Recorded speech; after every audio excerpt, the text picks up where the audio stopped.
Welcome, everyone, to Zoom Into Books today. We're going to be talking with Don Helin. He is the author of the new release, Toxic Pulpit from Headline Books. Don is an international multi-award winning author. Don, let's start out with you telling the viewers a little bit about yourself and how you were inspired to write military thrillers. Well, thank you, Thea. I really appreciate the introduction. As some of my friends realize, I was a career military officer. Right out of college, I went in the Army, and it was one of those things I went in for 3 years and stayed for 30, and it was kind of funny how all that worked. And then during that time, I had overseas assignments in Germany and I had assignments in Vietnam and all over the country. But I think what really helped me the most was three assignments I had, 10 years in the Pentagon. And I really learned how all that works. The Pentagon's kind of like a big vacuum cleaner. I went there as a new major and I did an okay job. And so about 3 years after I left, they sucked me back in again. And then the same thing happened 3 years, 4 years after that. And that's just part of it, but I owe a lot of the knowledge I've used for my thrillers, Zach Kelly and all his team from those experiences in the military. So when I got out of the military, the question arose as to now what? Not a big demand for a guy that's crackerjack at writing suspense not suspense novels, but Army regulations. And I said, well, and then I saw an ad, and this was a real, if some people could say a life-changing event. I saw an ad that the Washington Post was looking for travel writers and wanted to train you to be a travel writer. And I attended that, and it was just terrific because, if you understand when you write a travel article, you're trying to convince people to go to where you're talking about. Like we have a wolf sanctuary here in Lancaster. So when I did that travel article, I wanted people to go visit, and that's what you do. Well, then it dawned on me as I started to try. I spent about 7 years as a travel writer. And then as I learned, and I said, I'd like to write suspense. That's what I like to read. I like to write, I'd like to be able to write suspense novels. Well, it dawned on me that it's the same skill, which is what I like to call creative nonfiction, that you bring people into your travel articles, you bring people into your books. You want them to come and read the book, enjoy it, and stay with it. And so that skill is one that has stood me in, really good stead over the years. And I know I've tried to teach that as I can because it gives you a chance to, so when people start reading your book, they like it, they like your hero, and that makes them want to keep reading. And that skill of creative nonfiction is really, I think, very important. Then, when I was finished, as I started travel writing, I joined International Thriller Writers because that's home base for all the thriller writers internationally, and of which there are, I think, 6,000 or something like that. And I was fortunate because I was able to join the debut author class. And in that class, there was like 10 of us. And it's like a pledge class, you're lifelong friends. And I was so lucky because our mentor for that pledge class was Lee Childs. And so I learned a lot from him. And many of you know Lee is very successful and he has a series character. And I said, Lee, I tell you, I finished writing my first book. And I kind of like my characters. I'm thinking of a series. And he said, go ahead, try it. You'll probably enjoy it. It's one of those things. And I did.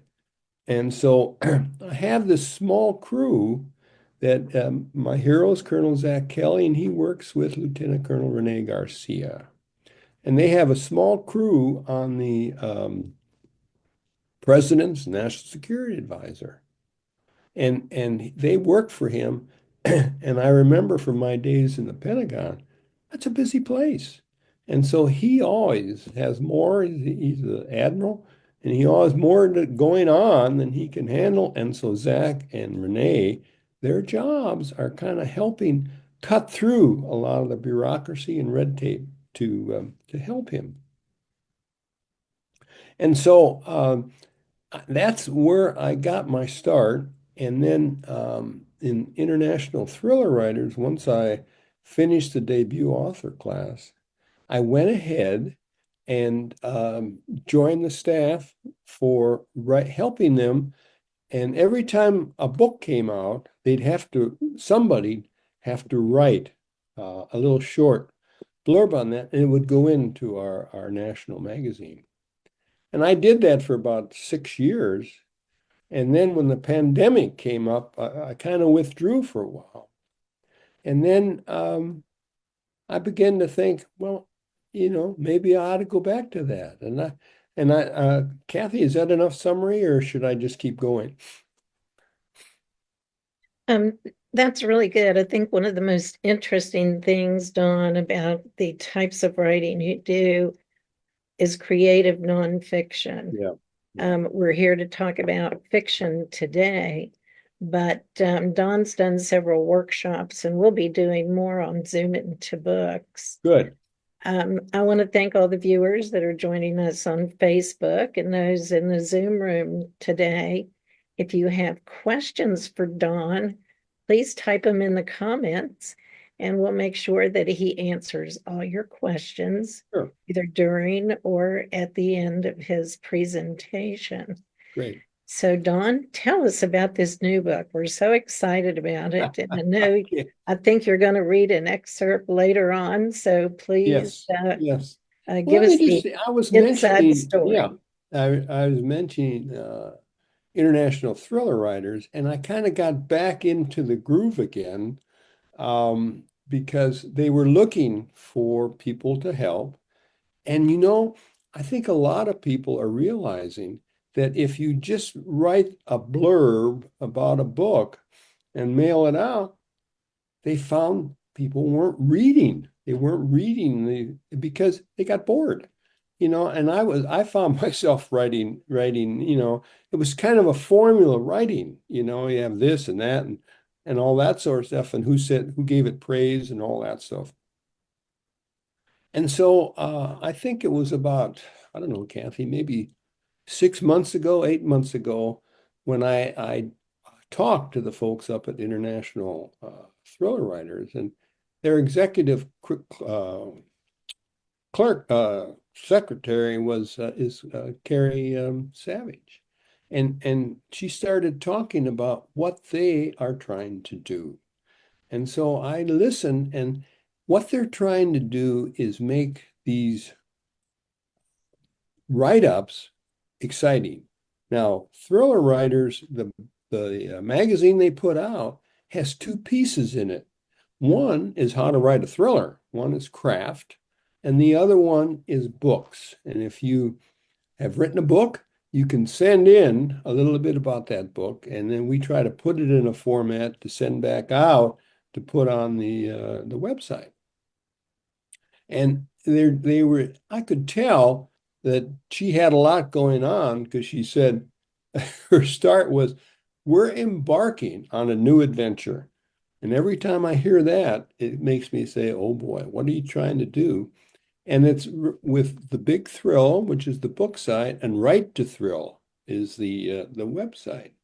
And what they're trying to do is figure out a hub so readers will really enjoy what they're putting out, and it won't be boring, and it won't be formula, because we've all seen this formula stuff, and we have so many things to do now, to read, to watch TV, to stay glued to our phones, to do all that sort of stuff. So you have to figure out how to get people past that hub of, oh, here we go again, and say, hey, I want to learn more about that. So what we tried on the Right to Thrill, which is the craft side of it, is kind of short craft reviews of various books. And the idea was that it'd all be 400 to 600 words. These were not going to be these in the beginning was the word, but they were going to be short. Another one was how to do something, you know, how to write this, how to write that. And then another article was just 10 tips to make your query shine, you know, just a tips thing, or how I did it. You know, a published author might give an interview about how he did something or whatever. So that was going to be the premise for Right to Thrill, which is the craft piece. The other piece is where I think I'm getting more of my focus now is books. And, you know, somebody does a book and when they're ready to release it, they send to international thriller writers. And it's our job to write a short something, 400 to 600 words. You don't want a lot of words or anything like that. And some of these would be like interviews. If you got an interview, it might be an interesting aspect of your story. It might just be one piece of that story. Or I suggested we talk about the story behind the story. And that I remember that on my book that took place in New York, it's every I would go up to New York, but I was lucky I didn't have to stay at the Grand Hyatt where the hotel was, where the cost was like, hey, it's a good deal. It's only $300 a night. But I stayed on the island because Staten Island, because there was a Coast Guard station there and they had a guest house. So I was able to stay there. So what did that mean? But that every morning at 6 o'clock, I'd hop on the Staten Island ferry. I'd go across, catch the metro on up to the hotel. And you know, about the third day I was doing that, I looked around the Statue of Liberty, the sun was shining, and you know, lots of times thriller writers are kind of goofy because they look at something and say, I like to say, what are those two little words? What if? What if this happened? What if that happened? And I thought, what if somebody hijacked the Staten Island ferry? And then I said, oh, come on. Then I thought, well, who would do that? Well, maybe to get attention. Why? Sure. How? You know? And as I started to put that together, it started to make more sense. And I turned that into one of my favorite books. And so that what if or story behind the story, sometimes like Elaine and I went to Tibet and it was a wonderful time. We went to Tibet, Bhutan, and then I took good notes so that I knew what you need to do is put your reader into the place. And that's part of the secret of the craft we keep talking about. Nonfiction writing is put people into the. So what I did is I traveled around the Tibet. Elaine and I traveled. I would make notes about what food you eat, what the restaurants are like, what the people are like, and all that sort of stuff. So when my story arrived, and Zach, my hero, ended up going to Tibet, he ate at a lot of these places. He met a lot of those people, and it's all very realistic. And that's really the important piece that I think of. And so what I'd like to do, Kathy, if it's okay, is to just spend a few minutes with the story within the story, and then we'll go back to after people have a chance to hear what caused me to write it and what it's about, then we can talk a little bit about the actual book. And I think the flow of that might be pretty interesting. And I I think guess, I think that's a great idea. I know a lot of books have subplots, Oh and boy, yeah, then to go with kind of a parallel story that right. will eventually, some people go back in time, some people Yeah, go in the future. yeah. So I think that'd be fine, Dot, and Go. Okay. just go. I have to give credit where credit's due. You know, I'm blessed with a wonderful grandson. Oh, actually three of them, but my oldest grandson lives in San Antonio. I think we were out to dinner and we were having a beer or something like that. Ryan said to me, Grandpa, what do you know about Atlantis? I had to say, I don't know beans about Atlantis. He said, you know, there's a lot going on there. I said, really? And he said, you might want to just do a little review. Well, his idea of a little review, I started out with Oh, this is called Fingerprints of the Gods, and it's by Graham Hancock, and it's a 1995 book. I thought, well, this will give me what I need, you know. So, and the more I read, the more interested I got. And I said, all of a sudden, archaeology started to come alive for me. I said, okay, I guess I'm ready. And then he broke the news to me. He said, well, have you looked at Magicians of the Gods? That's the one that Hancock wrote 2015. No, I better, yeah, he said, you want to take a look at that. Okay. So I said, okay. And then he said, have you looked at America Before? And I think the thesis that we're beginning to come around, and I think you'll see that as we talk a little more about it, is that there's a lot more. Everybody just thinks North America just had a bunch of Native Americans. And you know, that might not be true at all. So I started, and so North America takes a pretty interesting part. But then, of course, he pulled out another one. He said, oh, technology. What do you know about the technology? And I said, okay, well, I'll get into that. And then the last one was forgotten civilizations. And it wasn't work as much as it was really interesting. And so as I began to think about what he was talking about,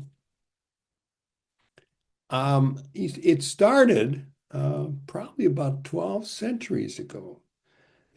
And what's happening, Kathy, is there's a lot of emphasis on new technology in archaeology, and that's one of the books that I had. Carbon dating and all the stuff they can do now, they couldn't do 50 years ago. And so one of the scientists has come up with the fact that there was a comet. A lot of people don't know this. There was a comet that hit North America about 12 centuries ago, and it just flattened everything. And what it flattened was not only what everybody assumed was the hunter-gatherer population, but maybe it could be more of a premier organization because there's a good possibility that if Atlantis did exist, it might really exist somewhere in North or South America, right off the coast. And so I began to say, oh, okay, well, you know, what's the probability of that or the possibility of that? And then I started reading another one and I got into, they have come up with, you know, the legends from early times. And you have three absolutely far apart, distinct populations. One is in Egypt. A lot of us have heard about that. There's a Mayan generation in South America. And then there is the North America. We have a lot of natives there And at the end, I'll just briefly mention why we might not hear more about that because of how they've been wiped out, you know. But anyway, there's these three distinct, and just think how far. You know, how long, if you just jump on a plane, how long does it take you to fly to Egypt? A while. South America, a while. Even in North America because of its size. And so they started doing research. As they got better at digging things up, they began to develop the legends of these three distinct populations. And the legend is if one of the members die, in order to go to heaven, they have to cross over the Milky Way, and then at dawn on a given day, they have to jump to Orion. And if they can do that, they can go to heaven. And the legends are the same, Kathy. They're exactly the same. And you have to say, now how can three groups that far apart years ago, maybe 12 centuries ago, how can they have the same legends? And that really kind of gets you into the idea of a legacy population that hands down a lot of that information. And so that got me kind of wondering about that. And so I began to now, I started writing, drafting my book, which is Toxic Pulpit. I just happen to have a copy here to make sure you know what it looks like. Kathy's folks did a beautiful job with that cover. I really appreciate that. And I've gotten a lot of very, very good comments. So, how does Toxic Pulpit start? Well, it begins with a kidnapping of an archaeology professor. And what's he doing? He's giving a talk about these issues. And begin to think about the fact that let's suppose there's something to this, that the last 12 centuries are not at all what we thought there were. And a lot of people have their jobs and civilizations and all that wrapped up in how it was.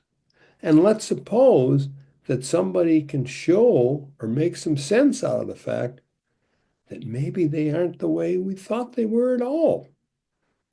And I said to myself, well, what are you going to do? And so the professor who's giving this talk, like it's the subject that I've been talking about, although he's giving a lot more details because it's all these books, and I don't want to burn you up. Plus, I want you to read the book because we've got a lot more of this in there.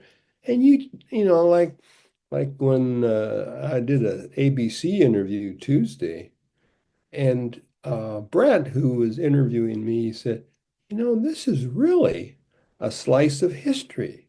It is. And you have to choose what you think is the right slice of history. So this professor is kidnapped. And it so happened that my hero, Rene Garcia, her father is also an archaeology professor. And so she happens to be at the presentation when he's kidnapped. And they realize that somebody took him, you know, right off the bat. Why would he had a full auditorium, a lot going on there. All of a sudden he disappears. And then somebody says, hey, there was somebody that came in and took him. And so Rene Garcia, who works with Zach all the time, and one of my two lead series characters, is there. And so she gets with the police and they're trying to figure out what's going on. And this is happening in Austin.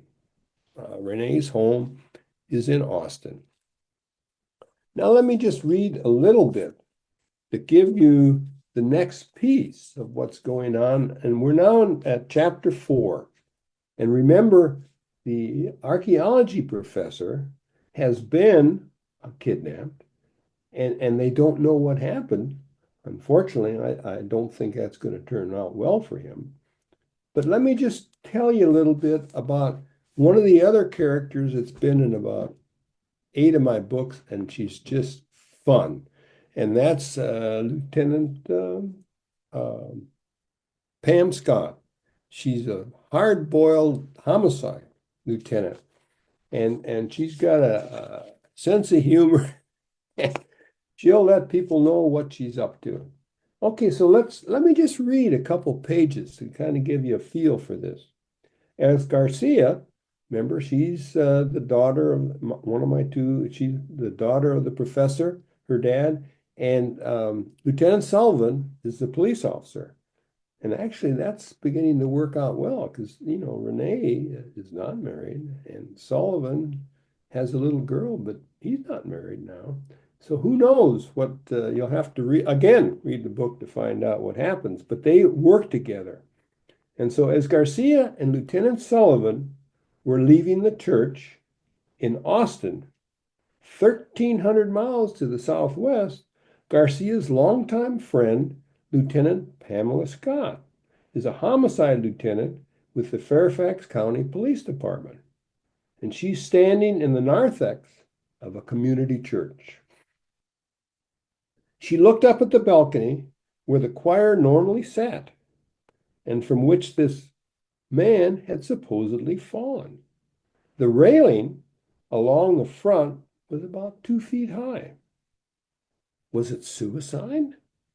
The guy couldn't have just fallen out by accident, could he?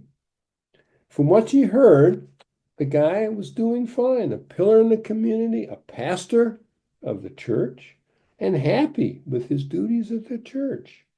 Why would he jump over the railing to kill himself? The drop didn't seem far enough to ensure his death. Most suicides prefer jumping off a bridge or something like that to make sure they get the job done. From what she'd had, the guy was doing fine.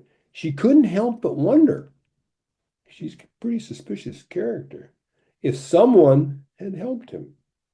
If that was the case, the question had to be, why? Why would anyone want to kill a minister, push him to his death? She turned to the medical examiner and said, who had just arrived with his bag, and said, how about checking this one out for me? The setup doesn't compute at all. I just don't think it's got it. I think he may have had help. And the question is why? And why a minister? Dr. Jacobs looked up at the balcony, stroking his chin, a habit he'd been having for years. Fortunately, he always seemed to have good advice for Scott. I agree, none of this makes any sense to me. Scott shook her head. Not one we have found yet. Small church. There is no other minister, so I'm waiting for the president of the church community to see what he has to say. Jacobs nodded as he raised his hand and signaled his staff to come and pick up the corpse. I'll give it an extra peek for you. Let me know what the representatives from the church has to say. Scott thought about that for a minute and thought to herself, it appears this is a bad season for ministers. I believe this is the fourth death of a pastor in the last couple of months.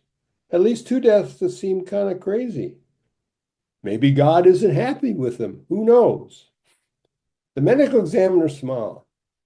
Goes to show you never know what's next. I'll put a rush on it and I'll let you know. Scott turned toward the other side of the church where a tall, slender, balding man in a gray suit stood. I'm Homer Jefferson. I'm president of the church executive committee. This is terrible. Everyone loved Henry. He stopped and cleaned his glasses. He was a pillar in our community. Happy guy. Makes no sense he would kill himself. He lost his wife. a couple of years ago, but he has two beautiful daughters that he absolutely loved.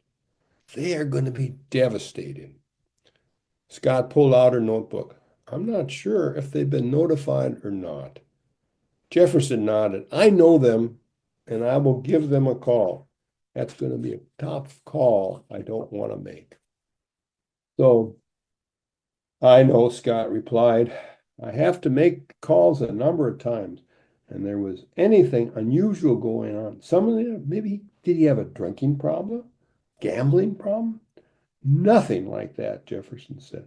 The only challenge we've had over the last few months has been a crazy church that wants to take us over. Aha, a clue. They think we have only one minister and they can do a better job of serving our congregation. What? Who are they? They're called the Christian Identity Organization. They seem kind of out. Our pastor didn't want anything to do with them. His comments rang alarm bells with Scott. Where is this group? Can you give me their contact information? Sounds like they may deserve a call. Sure, Jones said, but I warn you, be prepared. They're kind of pushy. Scott started to laugh. They ain't never seen pushy until they try to pull their crap on me. As she walked out, she got to thinking. She needed to double check the exact number of pastor deaths that they've had in the last 6 months. All this seems very strange, and it sounds like those other guys seem a little off the wall. Longtime friend, actually her significant other, was here with her. She loved bouncing ideas off of Michael. She had to admit to herself that she just plain loved having Wyatt around. His size gave him the nickname Bruiser, and his touch always made her shiver. She smiled. She needed his touch. All of these terrible murders were really bothering her. So what we know so far is that Garcia's at this program. The program is going to be a little bit of what you've heard about history of our country that may not be the way a lot of people think it is. Therefore, let's suppose that if it comes to a fact that the history is indeed different and they want to change things, what would be the challenge for with this church, is Christian Identity Church? Would it be hard on them if all of a sudden things got turned upside down? They may not want that, and they may be trying to stop it. So that's kind of where we are. We've just introduced that Christian identity, and a lot of people have never heard of it. So let me just tell you a little bit about it. Don, Yeah. this the plot of the book reminds me a lot of Dan Brown. Yeah. And I think fans of Dan Brown would really, really enjoy this book. Wow. You've got great characters, a lot of action going on, and then this ancient history that is always surprising. So please continue. Okay. Well, you're absolutely right. Because I've loved his books, and when they're on TV, I think I've seen a couple, 2 or 3 times, because I forget who the hero is, but he's a great character, Yeah. and they just do such a good job. And it's the same thing, the Christian Templars or whatever it is that he has, and we may find that the Christian identity may have some of these problems. But what It's a is it? wonderful plot. So continue, please. Okay. So I looked it up, because you have to be really careful. We don't want to pick on any churches or anything like this. But the Christian identity is characterized as a racial, anti-Semitic, and white supremacist group by the Anti-Defamation League and by the Southern Poverty Law Center. It's not an organized religion, but has influenced various extremist groups and idealized in the far right. It energized in the 1920s and developed in the 40s. Christian identity eventually rose to a position of commanding position in the 80s, thanks in large part to the promotion by the Aryan Nations founder, Richard Butler. Today, it is practiced by independent individuals, independent congregations. As of 2014, the estimates of the number of adherents to this group is probably about somewhere between 2,000 and 5,000. And it's interesting, and asserts that white people, not the Jewish people, were the true Israelites. And the number of active churches will likely remain very small because there is little likelihood that Christian identity will reach the influence it had in the 1980s and 2000. A lot of those terrible terrorists, the attack on different cities and towns, could have been tied a little bit to them and an outfit called the Order. The movements appear within the white power movement, and Christian identity is among the most radical, attracting believers who have gone on to commit acts of terrorism. So, my good friend Lieutenant Scott is going to probably uncover that maybe we have a problem. So where we are right now, we've kind of sprinkled a little bit in there about comet hitting the Earth, about the three different groups.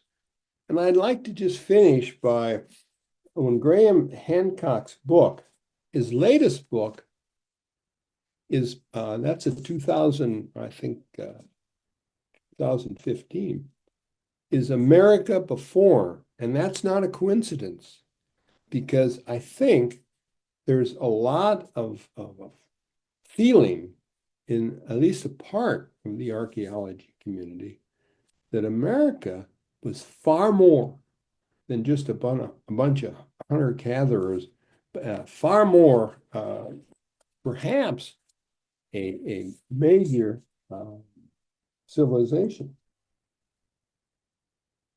Let me just read. I have just a little bit here, Kathy. I just want to summarize a little bit, and then we can open it up to questions, because I'm hoping we have some. A lost civilization, advanced civilization in the Ice Age, with global map making and skills equivalent to our own in the late 18th and 19th centuries, would have had the capacity to establish outposts on every continent, must have had a homeland. Now, where could their homeland be?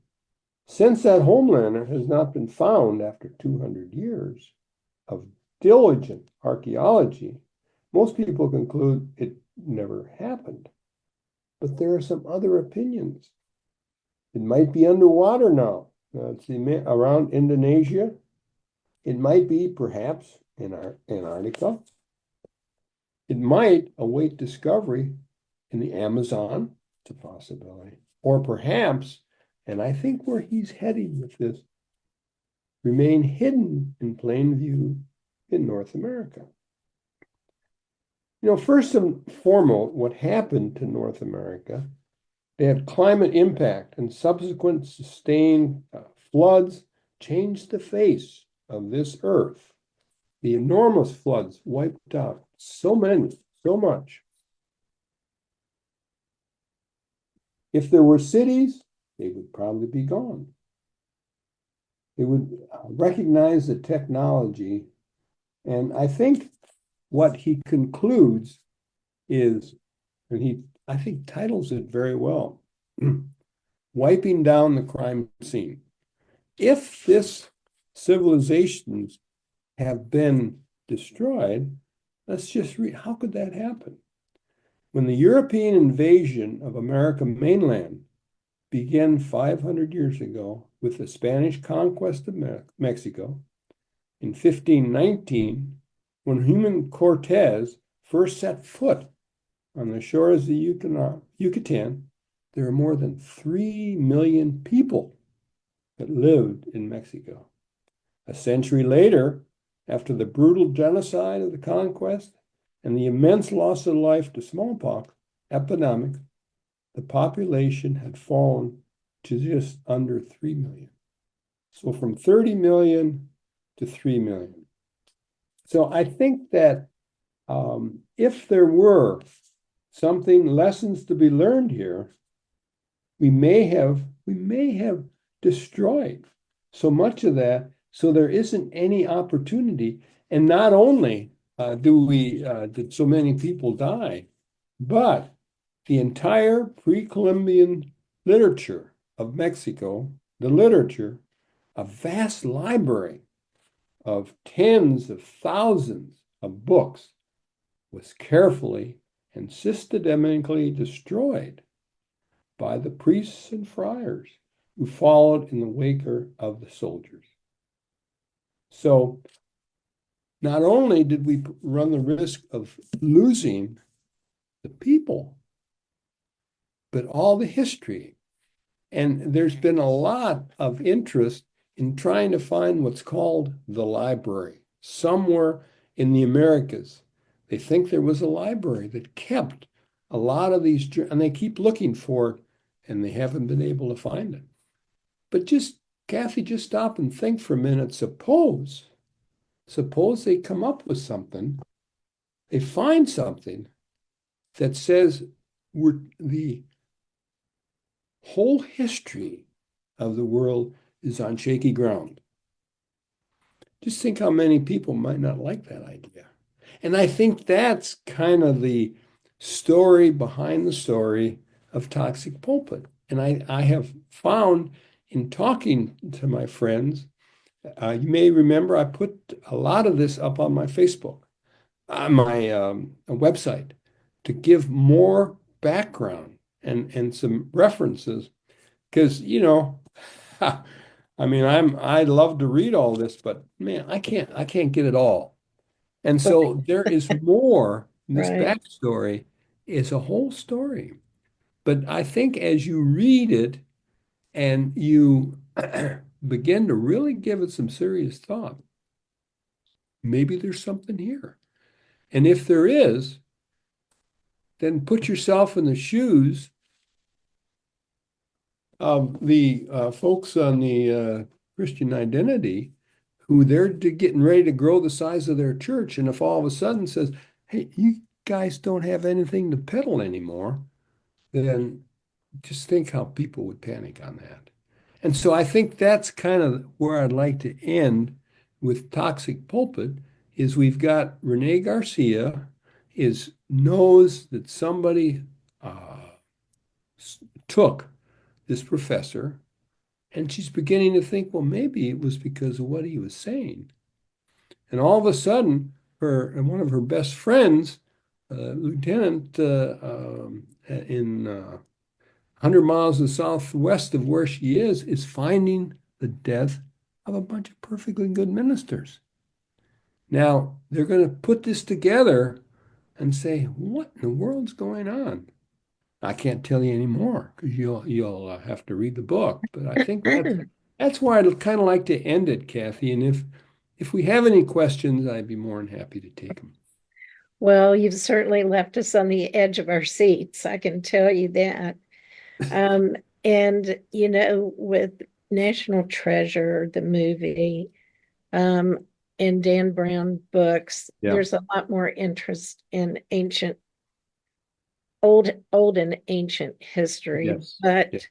the thought that North America could have been like the Roman Empire, which is Exactly. kind of what while you were reading took me back to, and the library that was destroyed with all the ancient books and Right. information. It never occurred to me there was a possibility that that could have happened where the United States is. That's right. And We I didn't think learn that in yeah. school. We did not learn that in school. See, none of us did.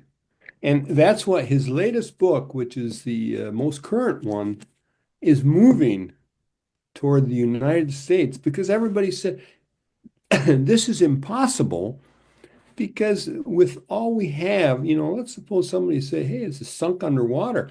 We can find stuff like that. But let's suppose that it was there and hidden in plain sight. And then they wiped the crime scene, and there we are. Excuse me, I got to look off. So That's, if you have any questions, holler. we did have one question. The question is, you've written 9 novels, isn't that correct? Actually, this is number 10. Number 10, and they want to know which is your favorite. Well, I'm treading very lightly because I think my daughter will be hearing this, but they're all good, you know. Each depending what you like. If you like foreign thrillers, you've got Tibet. Remember, in book 2, we take you to Ireland, and we actually went to Ireland. We were with a group, Susquehanna Folk Music Society, and so some of us brought their instruments, and we went from pub to pub and just had a ball.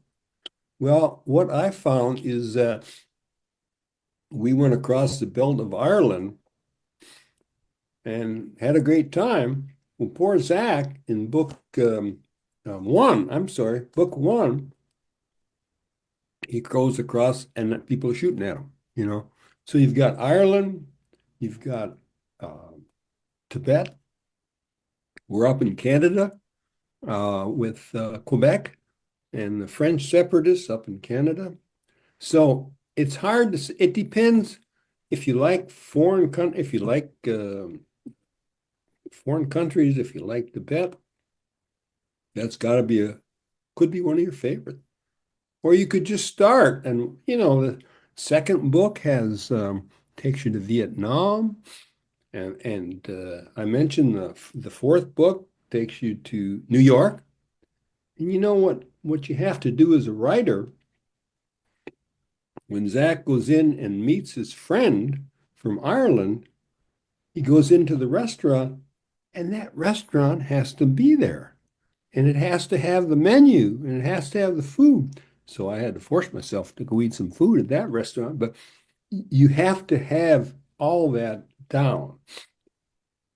And so each book has a different story and a different setting, but it's got these characters. I think that's why it makes it hard to choose, even if I wanted to try, because they're all good characters and I enjoy them all and they get along well Absolutely. together.